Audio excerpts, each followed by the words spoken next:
Hi everyone, it's Evangelina here at etrailer, and today we are looking at the Hollywood Racks Destination 2 bike rack here on our 2021 Ford Bronco Sport. This is the bike rack I would get if I'm really interested in something that's light and very portable. I'm a small person, so I like it if I can mount, assemble, and install a bike rack by myself. This is the one I would pick for that. Let's take a look at how our bike is mounted to the bike rack. We have two wheel straps as well as this frame mount. Now the frame mount it can rotate front, back, left, right.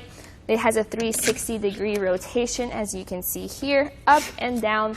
We have it on our bike, and it's mounted to this tube, which is great if you have an alternate frame bike, like a step-through or a women's or a children's bike. That way you don't need to get a frame adapter bar. So when you want to take the bike off, you start by pressing this lever, pulling the strap up and then out. Let's go to the other side. Press that lever, pull the strap up and out. Try to get it out of the way as much as you can.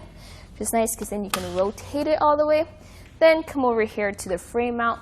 Try to figure out the best way to hold on to your bike as you do so. Press that button, pull that strap out. And then from there, it's just a slight lift over this mast, and you are ready to go on a bike ride. With the bike out of the way, let's take a closer look at the bike rack itself.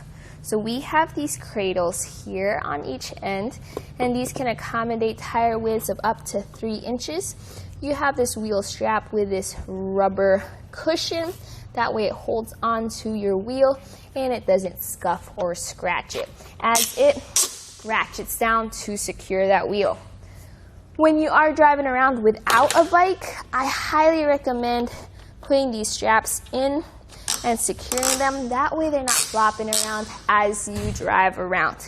And this mast as well, you can lower that if you want to access your hatch right here. To lower that mast, you have to turn this knob. So loosen that knob just enough to take this stand out, and then tighten it back down so that it's easier to store. Once you have that in place, you can then lower your mast completely. It's up to you how you want to secure your mast. You may have to figure out the best way to fit around these different straps. What I like to do is use the wheel cradle strap to secure that mast, just like that. Now let's take some measurements. There is some length added to the back of your vehicle, measuring from our rear bumper to the furthest point, which is by these reflectors, and it sits at 24¼ inches. That's really good for a 2 bike rack, but still a length to keep in mind when you're backing into your garage or trying to park into a really tight spot. Let's also take a look at ground clearance. Measuring from underneath the bike rack right here, you have a ground clearance of 23 inches. At this furthest point, a ground clearance of 18½ inches. And here at the shank, you have a ground clearance of 13¾ inches. Ground clearance is something to think about if you're going up a steep incline like a driveway or a hill, or if you're going off-roading and you have to think about those bumps and hills as well. That's the ground clearance you get to work with. You can also fold this up.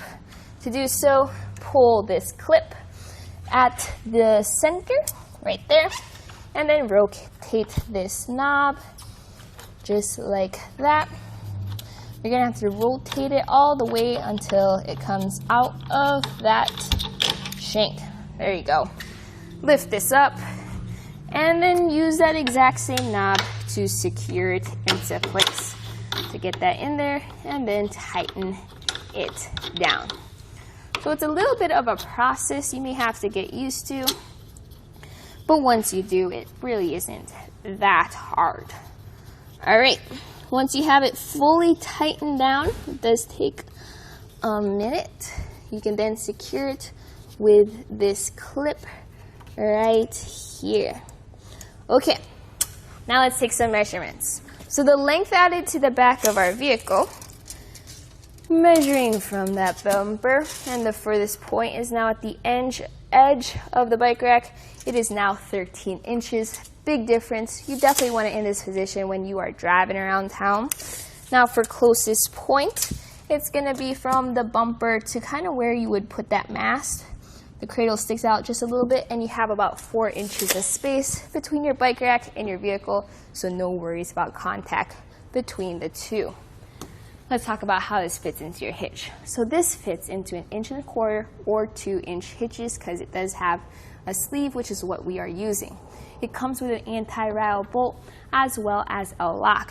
So it does come with a tool to tighten that down, but I highly recommend using a socket. Either a 3/4 socket would help it a lot with getting that anti-rattle bolt down. You can see with it fully installed, as I shake the bike rack, I'm mainly shaking the vehicle at this point, which means that any road stress or sway will not be coming from the bike rack, making for a smoother ride for your vehicle. With it folded up like this, you can see how the backup camera is slightly obscured, but not as much as other bike racks. You also have your taillights completely open, as well as your rear window, and there is also an opening for your license plate, which does not cover it as much, again, as other bike racks. So, my final thoughts about this bike rack is I do like its minimalistic design. I like how light it is, as well as how easy it is to assemble and carry.